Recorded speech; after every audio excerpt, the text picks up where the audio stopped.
habíamos regresado a las ventas. Estos vasos son los que regresan desde la red capilar. Ellas están inmediatamente después de las venas, las postcapilares. Y mencionamos dos detalles interesantes. Esto, las adresinas y las selectinas. Y las adresinas las vinculamos a una localización particular, de un tipo particular de vénula, que son las veas. Bien, luego hablamos de las venas pequeñas y medianas, y en el caso de las venas medianas hicimos hincapié en el hecho de que estos vasitos comenzaban a presentar fascículos de músculo liso longitudinalmente dispuestos. Y además estos vasos tienen válvulas, acá no está reflejada las válvulas, pero tienen válvulas, y esas válvulas son para impedir el reflujo de la sangre. ¿Por qué razón? Porque estos vasos son los que traen de regreso la sangre desde los órganos hacia la vena cava. Mencionamos que estos vasitos, estos músculos longitudinales estaban dispuestos ahí, y de hecho están un poquito más desarrollados en la zona donde están las valvas, precisamente para impedir el colapso de la zona donde están las valvas. Y ese colapso se da en algunas personas que tenían una cierta fragilidad en los vasos sanguíneos y tenían la aparición de estas, no son malformaciones, estas alteraciones de los vasos sanguíneos que son los varices. Dijimos también que eran más abundantes en las mujeres, y dijimos también que aumentan en los casos de embarazo, de gestación. Entonces, se fijan, acá está la pared de este vaso sanguíneo, ahí está la túnica muscular, muy delgada la túnica muscular. Oiga, usted, señorita, hola, hola, muy buenas tardes, bienvenida a la casa. ¿Este corte es transversal o longitudinal?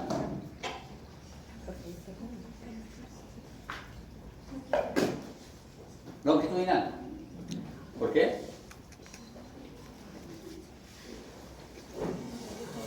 No tiene razón, es longitudinal. Y es bien fácil, mire. Si fuese transversal, nosotros deberíamos ver las células musculares cortadas longitudinalmente, y están cortadas transversalmente. Entonces este es un corte longitudinal.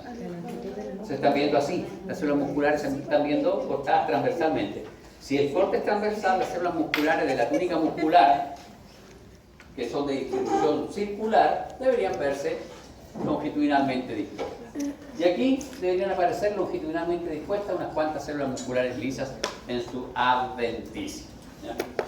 Eso tenemos que tener perfectamente claro: un corte transversal, un corte sagital, de estas estructuras que son más complejas. Nosotros tenemos que saber cómo vamos a observar los distintos constituyentes, porque eso nos sirve para poder diagnosticarlos luego. Bien, y finalmente las venas grandes tienen una túnica íntima con un endotelio, una lámina basal, válvulas, presentan una capa gruesa de tejido conectivo subendotelial que posee fibroblastos y fibras elásticas. Fibras elásticas, eso es bien interesante. La túnica íntima de estos vasos tiene fibras elásticas, y si tiene fibras elásticas quiere decir que da positivo para orceína. Y cuando las venas son grandes, aquí por debajo del endotelio se ve una tinción con orceína bastante importante, ¿ya? Y eso hace pensar que puede corresponder a una limitante elástica interna, y uno pudiera confundirla ¿con qué vaso? No, ese vaso no existe, eso como uno lo pudiera confundir con una arteria muscular. ¿Por qué razón? Porque tiene una túnica muscular más o menos desarrollada, ¿ya? Entonces, señorita, bienvenida. ¿Café o agua? ¿Sí? ¿Es agüita o café? Agua, ya. Café, se lo quito si era café. ¿Por qué uno puede tener esa duda? ¿Ya? Aparece la limitante elástica, comillas, falsa limitante elástica interna teñida, porque son las fibras elásticas de la túnica íntima. ¿Cómo puedo yo resolver si es una arteria muscular o es una vena? Si es una arteria muscular, debería tener más elementos elásticos en la túnica media y debería tener una limitante elástica externa. Pero además, ¿se acuerdan que dijimos las arterias musculares, como tienen una túnica muscular bastante desarrollada, tienden a colapsar? Entonces tenían esos ribetes acá, esos repliegues que acá no aparecen.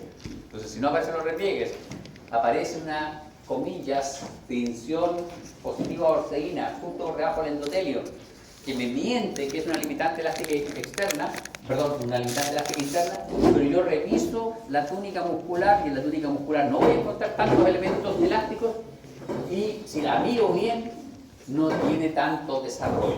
Y luego, cuando miro el límite túnica media, túnica adventicia, no encuentro limitante elástica externa. Por lo tanto, es una vena. Luego, si miro con más detalle todavía, voy a encontrar elementos musculares en la túnica adventicia.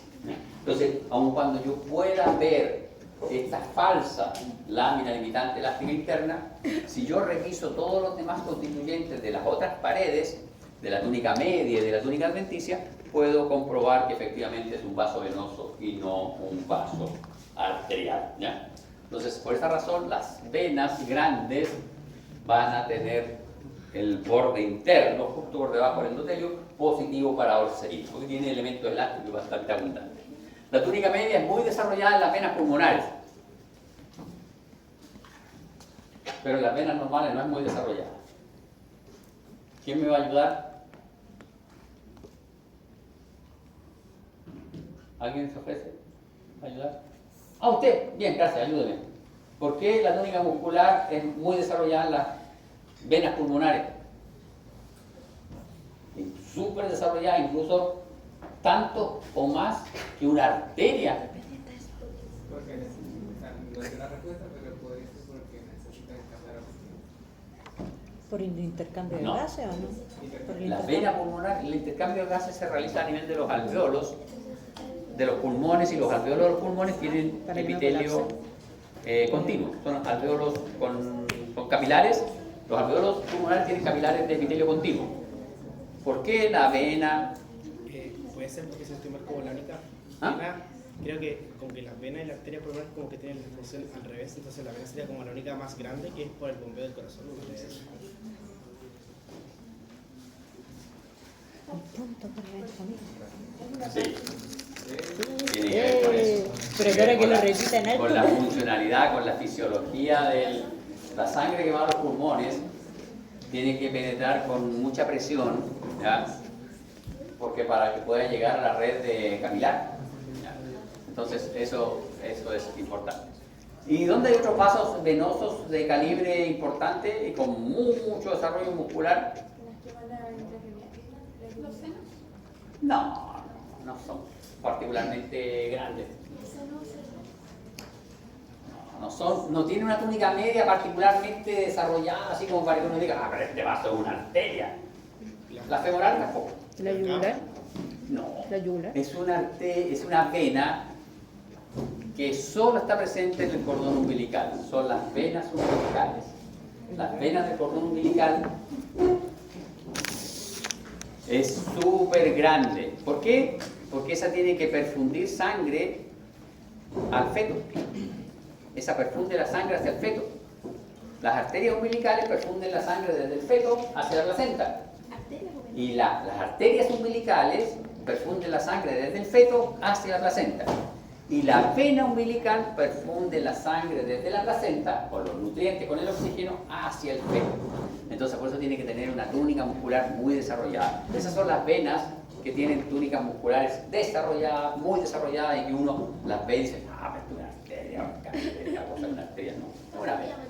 ¿Profe? La túnica adventicia es muy desarrollada en los vasos venosos, presenta muchas fibras elásticas, colágenas, y presenta vasa vasorum, mucho vasa vasorum. Recuerden, aquí son súper relevantes los vasos vasorum. Las venas del cordón, parte del centímetro más.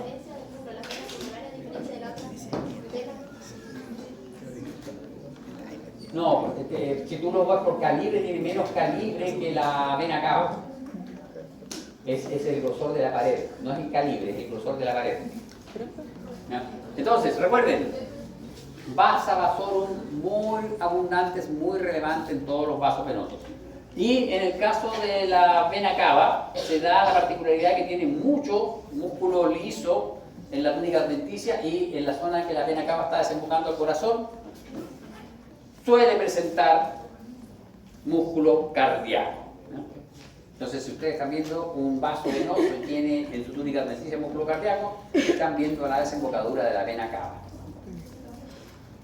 Bien, hasta el momento hemos descrito vasos y hemos dicho que los vasos aquí, que los vasos allá, pero siempre hay un vaso sanguíneo que dice, ¿sabe qué? Yo no quiero cumplir con esa regla.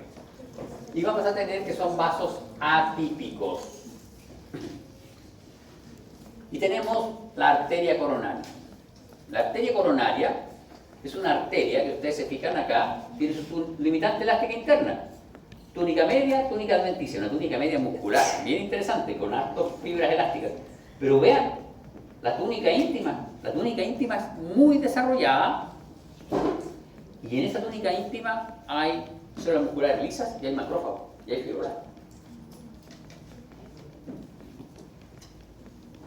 Arteria coronaria. ¿Dónde está esa arteria? ¿Ustedes hicieron? Corazón. En el corazón. ¿Y cuál es el problema del corazón respecto a la circulación sanguínea? Una cosa que no lo he dicho en histología porque no es de histología, es de fisiología, un detalle de fisiología. Que un problema con la circulación de determinados órganos que se llama circulación terminal, circulación sanguínea de tipo terminal. La tiene el riñón, la tiene el corazón. El corazón tiene circulación sanguínea de tipo terminal, quiere decir que cada ramita que sale de la coronaria irriga solo ese trocito del corazón. Como si el corazón estuviese segmentado en lóbulos.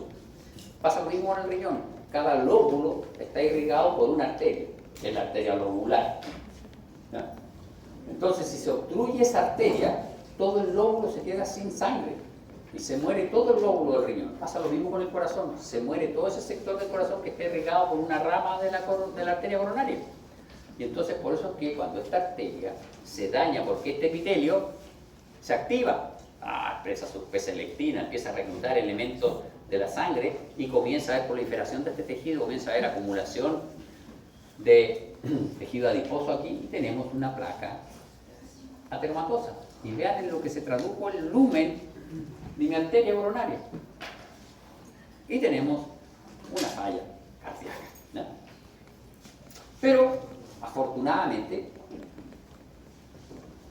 como la naturaleza se demoró millones de años en fabricarnos, hay una posibilidad de reparación. Cuando uno tiene un problema de coronarias, sale caro sin una operación, pero se puede reparar. ¿Por qué se puede reparar? Porque resulta que la vena femoral, ¿recuerdan que les mencionó? La vena femoral tiene las mismas características, tiene una túnica íntima con músculo liso también, precisamente para trabajar en esto de mantener la presión sanguínea. Entonces a uno le pueden hacer un autoinjerto, le sacan un trocito femoral y se lo reemplazan por las coronarias, ¿no? Y se reemplaza. Así que tiene esas características histológicas, pero es salvable. Y aquí está la vena safena, perdón, la safena, no la femoral, la vena safena. ¿Se fijan? Túnica íntima, túnica media. La safena tiene mayor desarrollo, es un músculo liso. Fíjate, túnica íntima, músculo liso. Hay otra vena, que son varias, la verdad, pero esa es la más interesante. Esta es la vena de la zona central de la médula de la glándula suprarrenal.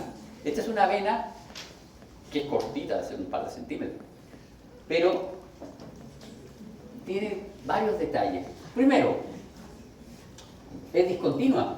Tiene una pared discontinua. No es la única vena que tiene la pared discontinua. La vena centrolobulillar de los lobulillos hepáticos también tiene la pared discontinua. Pero otro detalle, ¿se fijan? La túnica media es irregular. La túnica media está constituida por fascículos. Y estos fascículos son de distribución longitudinal. Todas las demás túnicas medias son circulares. Ella no. Ella tiene fascículos de distribución longitudinal.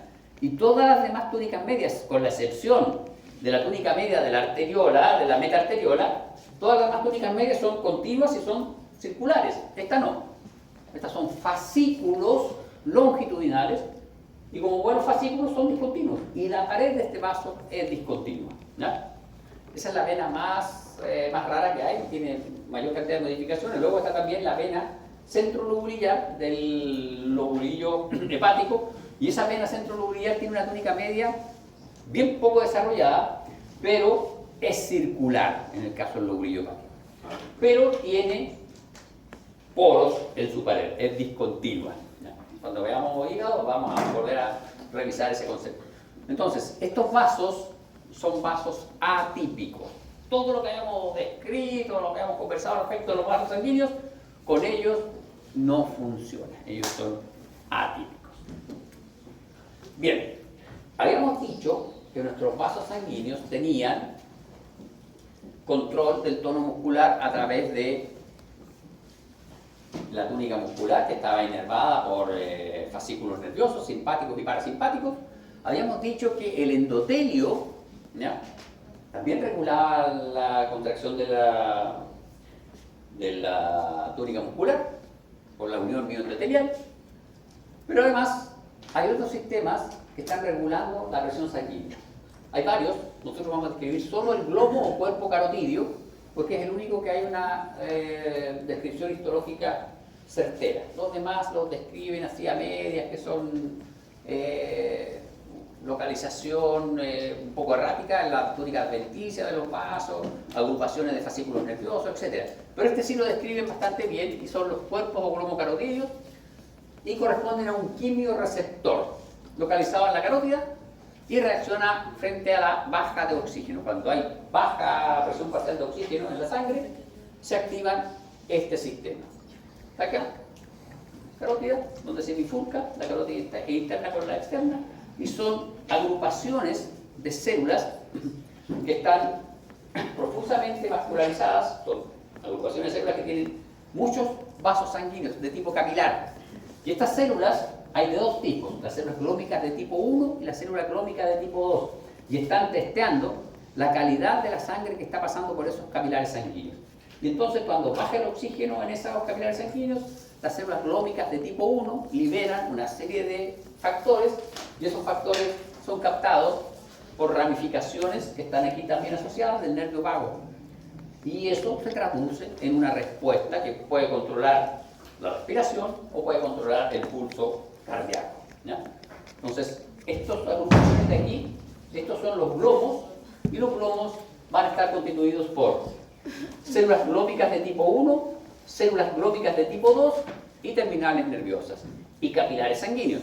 Entonces, cuando este capilar sufre cambio en su presión parcial de oxígeno, estas celulitas son capaces de detectar eso y establecen una sinapsis con este sistema nervioso, enviando la señal, ¿ya?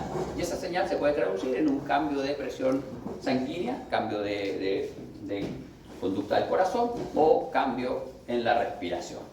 Y acá está la célula glómica de tipo 1, que se caracteriza porque son células cúbicas, redondeadas, que tienen gránulos secretorios en su citoplasma y están asociadas a vasos sanguíneos. Las células glómicas de tipo 2 son células de refuerzo, son células que tienen una función similar a las células de Schwann, es decir, están recubriendo la terminal nerviosa y la célula glómica de tipo 1. Aquí, la glómica de tipo 2 están recubriendo, son unas células que cumplen un rol como de células de vaina, están formando una vaina que recubre esta estructura. ¿Se fijan? Aquí está la glómica tipo 1, que esa es nuestra glómica de tipo 1, ese es un núcleo redondo, relativamente eucromatínico, citoplasma con gránulos.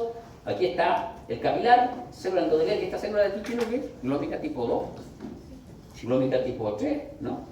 Célula que está aquí, La 2, capilar, y esta célula de ahí. una tipo 2. No, esa no es. Me se asustó el celular con la pregunta.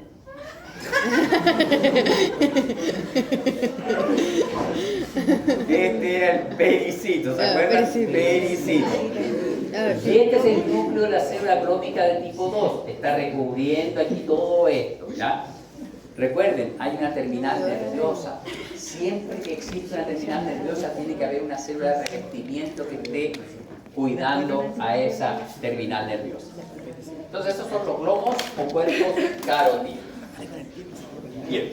Otro sistema de regulación del flujo sanguíneo lo constituyen los sistemas que se denominan anastomosis arteriovenosas. A ver, esta es una red capilar, ¿se fijan? Sí. Tenemos la arteriola, metaarteriolas, red capilar verdadera, línea preferente o preferencial. Ahí están las metarteriolas que regulan el pasaje de la sangre hacia esto. Y acá está la vénula postcapilar y la vénula. Resulta que esta es la anastomosis arteriovenosa. Se localiza previo a la red capilar. Aquí. Y es una arteriola. Es una arteriola que tiene una túnica muscular bastante desarrollada y que siempre se encuentra contraída. Siempre se encuentra contraída. A menos que se produzca una alteración en esta zona, esta arteriola no se abre, se mantiene contraída. Su función es, perdón, su función es, si se abre, pasa la sangre directo desde la arteriola a la vénula y la sangre evita toda la red capilar, tanto la verdadera como la preferente. Toda la red capilar se queda sin sangre y pasa directamente hacia acá. ¿Cuándo sucede eso? Cuando hay una injuria importante en la red capilar. ¿Se daña mucho la red capilar? Por eso que cuando ustedes se cortan en la piel, sangran un ratito y después se cierran. Se abren estas anastomosis arteriovenosas y la sangre pasa hacia acá. Ustedes pueden hacer el ejercicio. Nuestro rostro tiene una rica irrigación capilar. Por lo tanto, ustedes pueden hacer el ejercicio. Ustedes... No, pues ¿cómo se va a cortar? No. Para que vean lo sensible que es este sistema. Ustedes hacen el siguiente ejercicio. Meten la cara dentro del refrigerador. O pueden venir aquí a las 5 de la mañana y quedarse afuera esperando la clase. Igual se van a morir de frío. Si se enfrían ustedes, ¿qué pasa cuando ustedes tienen frío? Se ponen blancos, ¿cierto? Cuando se ponen blanco, quiere decir que todas sus redes capilares superficiales de su cara están sin sangre. ¿Por qué? Porque se abrieron las anastomosis arteriovenosas. En ese caso, ¿por qué se abren? No porque existe una injuria, sino que está bajando mucho la temperatura de la sangre y nosotros tenemos que proteger la temperatura de nuestra sangre. Entonces, por eso es que todas las redes capilares superficiales tienen que quedarse sin sangre para poder mantener la temperatura de la sangre. Y se abren nuestras anastomosis arteriovenosas que tenemos en la cara. Son muy sensibles a temperatura de la cara. Entonces, así ustedes comprueban la existencia de estas anastomosis arteriovenosas. Insisto, arteriolas con una túnica muscular bien desarrollada. Lo fisiológico es que estén contraídas. ¿Para qué? Para que la sangre pase hacia la red capilar. Alteración en la red capilar, que puede ser una injuria por daño del tejido, puede ser un cambio brusco de temperatura, ya sea frío o sea calor, va a alterar estas anastomosis. Pero profe, cuando se abre la anastomosis, ¿hacia dónde va La sangre pasa directo desde aquí hacia acá y se evita todo eso. Ya. Aquí este bypass. Ya, pero pasa de la arteria. Sí, pasa de la arteria directo a la vena. Ya. Se evita todas estas arteriolas, metarteriolas, la red capilar, todo. Entonces así si se dañan las redes capilares por una injuria, por un daño, te cortaste. No pierdes sangre o no pierdes tanta sangre. Bien. Salud. Lo normal, Pasa un poco de esa que, por ejemplo, para que se repare tiene que pasar sangre, entonces pasa con menor cantidad de sangre, ¿o no? no pasa sangre. Luego empieza a haber, una vez que se regenera, empieza a haber revascularización. Sí, pero los trombocitos quedan... El trombocito queda ahí y el trombocito luego se remueve. Se remueve el trombocito y se produce, si hay daño, por ejemplo. Si es por frío, luego se abre, se cierra y empieza a pasar sangre de nuevo. Pero si es por una injuria, ahí se activa toda una serie de factores que inducen vasculogénesis, formación de nuevos vasos sanguíneos, angiogénesis y vasculogénesis. Generalmente es angiogénesis. Se empiezan a ramificar, las metarteriolas empiezan a ramificar y generan nuevos vasos sanguíneos. Una nueva red capilar. Y una vez que está terminada esa nueva red capilar, se restablece el flujo de sangre. ¿Cuál es la diferencia entre esos dos que acaba de nombrar? Lo que acaba de nombrar, las dos, nombró dos, regeneración. La vasculogénesis es cuando vasos sanguíneos se forman a partir de células mesenquimáticas y la angiogénesis es cuando se ramifican los vasos sanguíneos. Vasos sanguíneos se forman a partir de vasos sanguíneos preexistentes. Bien, continuamos con esto de las vascularizaciones, digamos, diferenciales. Lo normal es que nosotros tengamos una arteriola que capilariza una red capilar y esa red capilar es recuperada por una vena. Eso es lo normal. Sin embargo, no siempre tiene que ser así. ¿Por qué? Porque hay casos en donde lo que se recoge en una red capilar tiene que sufrir un procesamiento previo para llegar a la sangre, ¿ya? O lo que se recoge en una red capilar no puede diluirse en toda la circulación sanguínea porque cuando llegue a su órgano blanco va a llegar muy diluida y no va a cumplir su función. El primer gráfico, estoy hablando del sistema digestivo. El sistema digestivo está conectado al sistema circulatorio a través de un sistema porta. ¿Por qué razón? Porque todo lo que nosotros ingerimos no puede pasar directamente a la circulación sanguínea general. Si fuese así, nosotros nos tomamos un vaso de cerveza y ya estaríamos alcoholizados. Pasa esa sangre, pasa primero al hígado. Ya, dejemos los vicios de lado. Vámonos a los chocolates. Nos comemos de la Roggendorf 1 kilo de chocolate pasarrón, dijo el alcohólico, pasarrón. Son muy buenas. Las barritas artesanales de pasarrón de la Roggendorf son espectaculares. Bueno, todos los chocolates de barrita artesanal de la Roggendorf son muy buenos. Bueno, nos comemos 1 kilo de chocolates. Eso puede disparar nuestra glucosa al techo. Pero no pasa eso. ¿Por qué no pasa eso? Porque la sangre pasa primero al hígado y el hígado, el hepatocito, dice, no, tenemos mucha glucosa, porque mira los niveles de insulina, glucagón, no, tenemos mucha glucosa, hay que metabolizar esto, hay que transformarlo en glucógeno, etc. ¿Qué pasa en el otro caso?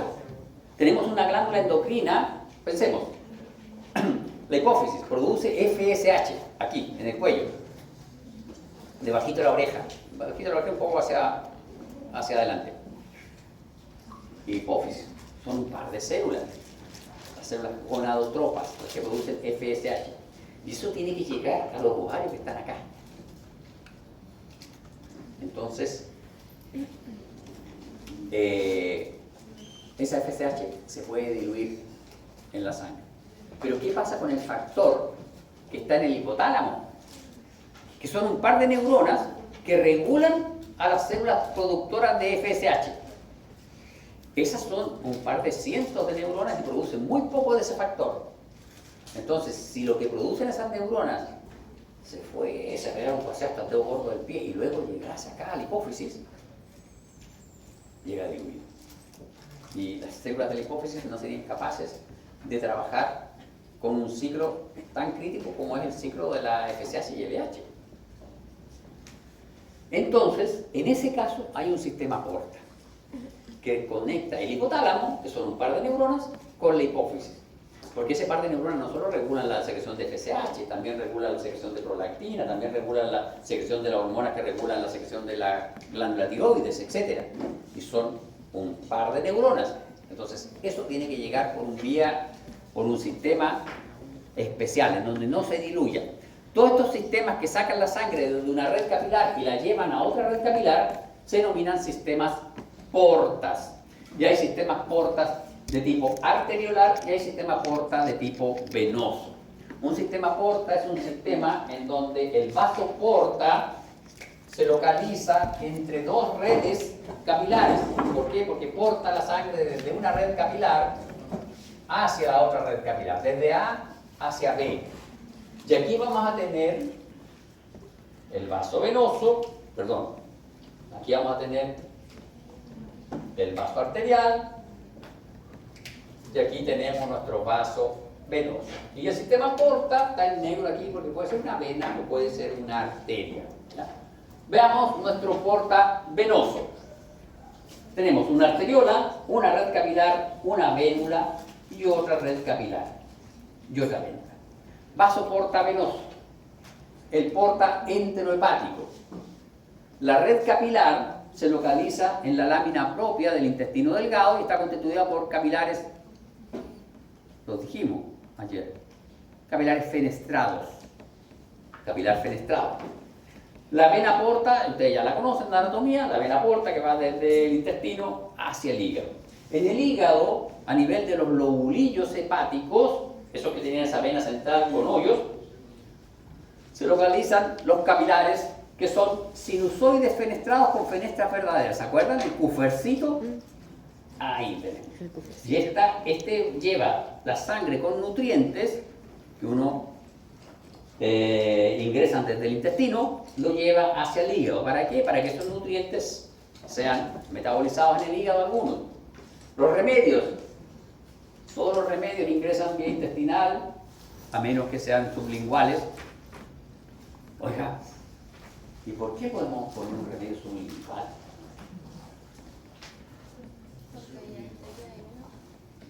¿Arteria y vena? No. ¿Abajo a dónde? Hasta el 19 tiene tiempo, ¿ah? Claro. Usted, futuro dentista, tiene que tener eso claro. Ya. Entonces, esta red capilar, tenemos los vasos de esta red capilar, llevan los nutrientes hacia estos vasos. Otro sistema portavenoso, el hipotálamo. Nosotros vamos a tener aquí, en la eminencia media, capilares fenestrados. Este es el hipotálamo adenohipoficiario, sistema portavenoso, hipotálamo adenohipoficiario. Plexo primario está en la eminencia media, son capilares fenestrados. Estas son vénulas que se localizan en la pars tuberalis, son vénulas que recorren toda la pars tuberalis. Y esto, el plexo secundario, se localiza en la adenohipófisis y corresponden a sinusoides fenestrados. ¿Se acuerdan esos sinusoides gigantes que mencionamos que están en la adenohipófisis? Aquí están. Y estos sinusoides llevan los factores que son producidos por las neuronas, que los liberan a estos capilares en la eminencia media, los llevan por la parte tuberalis, que es un tallito. La parte tuberalis debe tener como 2,5 centímetros de longitud. Los llevan hacia las células, porque son un par de neuronas, ¿no? Los llevan hacia las células. Y aquí está la célula gonadotropa que recibe este factor y libera FSH. ¿No? ¿Y por qué tiene que ser así ese circuito? Porque en el caso de la regulación FSH-LH, si ustedes se acuerdan del colegio, la LH se produce en el día 13-14. Y entonces el hipotálamo, con unos vasos sanguíneos especiales que tiene el hipotálamo, los núcleos hipotalámicos, son capaces de detectar los niveles de estrógeno. Y dependiendo de esos niveles de estrógeno, el hipotálamo libera más factor liberador a estos vasos.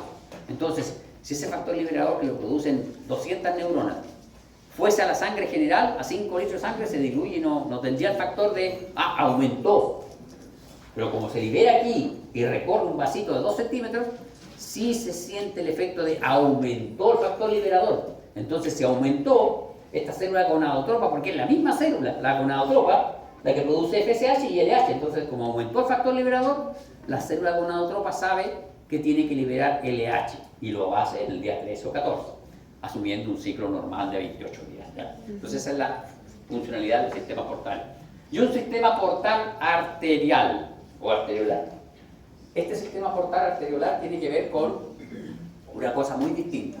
Este se localiza en el corpúsculo renal. ¿Ya? Y este es bien especial. Nosotros tenemos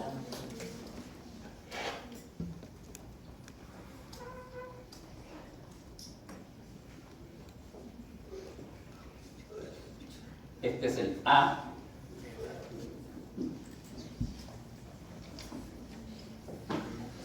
Y este es el B. ¿Qué se supone que estamos teniendo? ¿Es el corazón? La trompa baja. Ah, ¿No se le sería un riñón? La trompa no. Yo al principio volví a hacer luego se va rápido para todo. Esto es un corpúsculo renal. Estos son túbulos renales. Estos túbulos renales son túbulos proximales. Los túbulos proximales del riñón, ¿qué epitelio tenían? ¿Isidora? ¿Qué epitelio tenían los túbulos proximales del riñón? ¿Qué diferenciación de superficie apical tenían? Microvellosidades muy desarrolladas, mi niña. Epitelio cúbico alto. Estos son la red de túbulos, ¿ya? Y aquí está el plexo primario. Esta es la arteriola aferente. Arteriola eferente. Resulta que aquí entra la sangre y se filtra dentro de este glomérulo. Pero cuando nosotros necesitamos aumentar la filtración, tenemos que regular la salida de la sangre.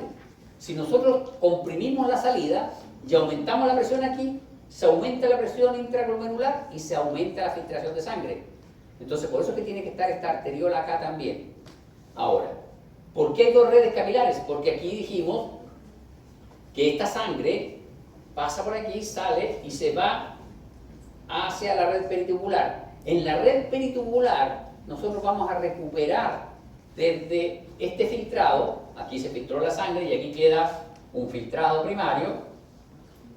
Ese filtrado primario no es orina, tiene un montón de desechos, pero todavía no es orina. ¿Por qué? Porque tiene la misma concentración de glucosa, tiene la misma concentración de vitaminas que el resto de la sangre. Entonces entró una sangre aquí con X concentración de glucosa, vitaminas y un montón de cosas que son esenciales para nosotros. Pasó por aquí y se filtró, y gran cantidad de esos elementos esenciales, azúcares, vitaminas, etcétera, pasaron a este filtrado. Sale por aquí esta sangre con pocos nutrientes. Para que el circuito, para que completemos el circuito. Eso es así. Entonces el filtrado se va por aquí, llega a estos tubos y estos tubos reabsorben, para eso tenían esas microvellosidades, reabsorben el exceso de filtrado, lo que todavía no sirve de ese filtrado, porque eso todavía no es orina, es preorina. Y pasa a estos vasos de aquí que son vasos fenestrados, son capilares fenestrados. Entonces si recuperamos nuestra glucosa, recuerden, son 180 litros de sangre que estamos filtrando al día. Entonces, si no recuperamos esa glucosa, ¿Cuánto? 180 litros de sangre, más o menos. Varias veces todo el volumen de sangre. Entonces, esa es la idea de este sistema portal. Entonces, ustedes tienen que conocer la localización de los vasos portales, los ejemplos de los vasos portales, localización y tipo de vaso. Si yo pregunto, el plexo secundario del sistema portal, hipotálamo, adeno hipoficiario, ¿qué tipo de vaso tiene? Ese portavenoso. Portavenoso. ¿Los de Milán? Tiene Portavenoso. capilares sinusoides fenestrados. Esa es la referencia. El plexo primario, ¿qué tipo de vaso tiene? Capilar fenestrado. El vaso portal, ¿de qué tipo de vaso es? Es una vénula. ¿Dónde se localiza esa vénula? En la pars tuberalis. Pasa lo mismo con el arteriolar. Plexo primario, capilares fenestrados. ¿Dónde se localizan? En el glomérulo, en el interior del corpúsculo renal. El vaso portal es la arteriola, se llama arteriola eferente. La red capilar secundaria o el plexo secundario es la red capilar peritubular y consiste de capilares fenestrados. Se complicó esto. Ya no me gusta. ¿No la primera clase? No. Pero trata Bien. sangre, ¿cierto? Al final nunca lo dijo. Vamos a ver un poquito. Es otra saga. ¿Por qué se ponen en todas las sublinguales? Pues quedamos con la boca. Porque No es por un recuerda tema de que criterio. la base de la lengua, esa mucosa es mucho más delgada y está mucho más vascularizada. Es por el tema de. El al epitelio es final muy del delgado epitelio. y está muy vascularizado, hay muchos capilares, entonces la absorción es bastante rápida. El crédito es mi compañera, a ella se le ocurre. Bien, señores, vamos a ver los últimos 5 o 7 minutos nos quedan corazón. El corazón es una bomba muscular que mediante contracciones rítmicas bombea la sangre a través del sistema vascular. El corazón presenta 2 aurículas y 2 ventrículos. Eso en los mamíferos, porque en los reptiles es distinto. Tiene un solo ventrículo y 2 aurículas. En fin, pero en los mamíferos tiene 2 y 2. La pared cardíaca se compone de 3 capas. ¿Por qué? Porque es, comillas, un vaso modificado.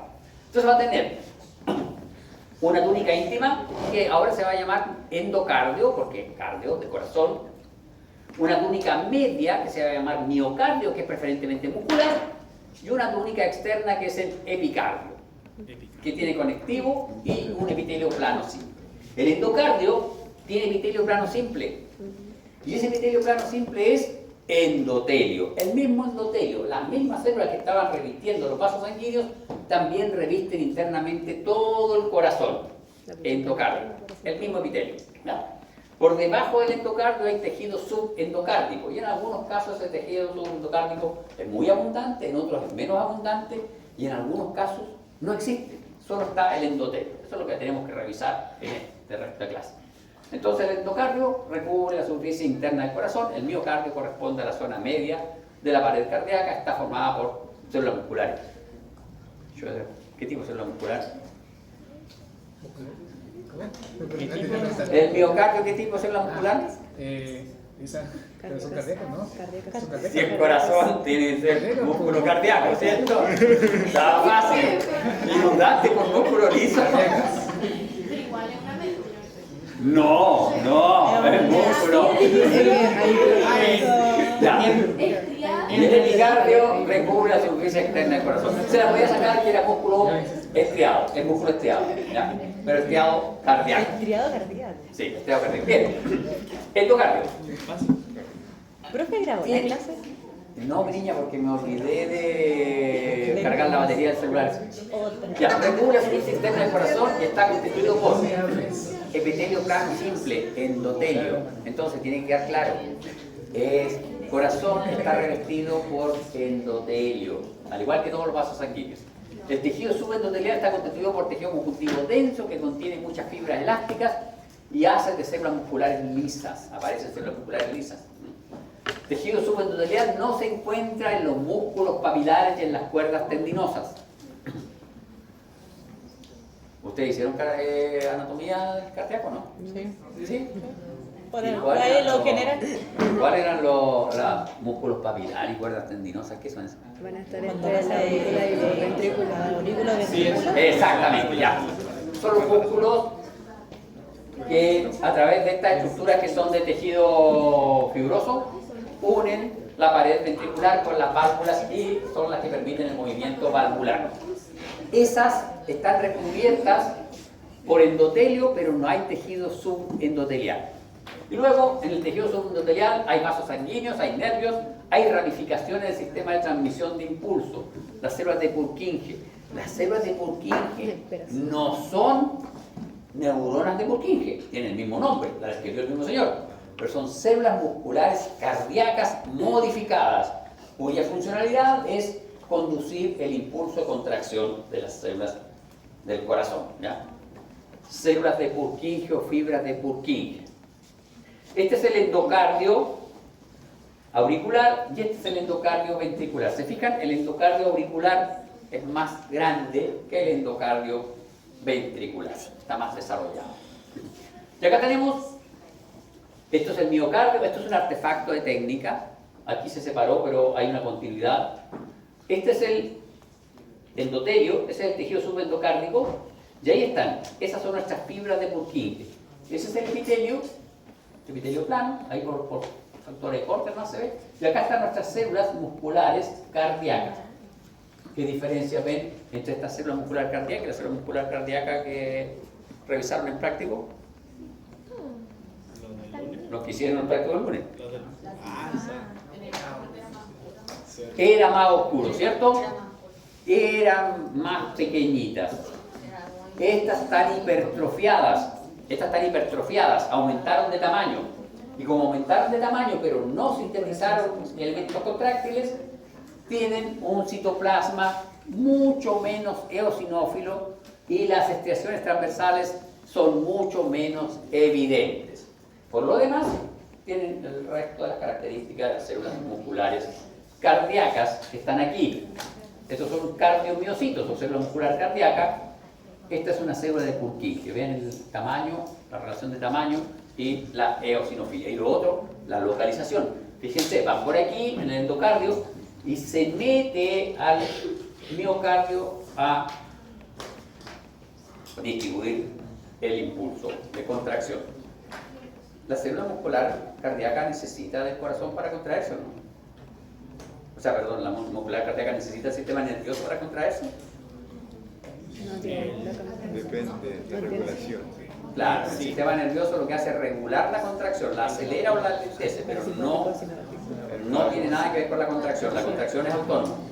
Y esto es súper claro. El corazón como tal, a ver, no propiamente como lo conocemos nosotros, pero nuestro corazón está funcionando como asa cardíaca a los 17 días de gestación. 17 días de gestación. ¿Cómo asa? Asa cardíaca es como un saquito, es un saquito. El corazón fetal es un saquito así.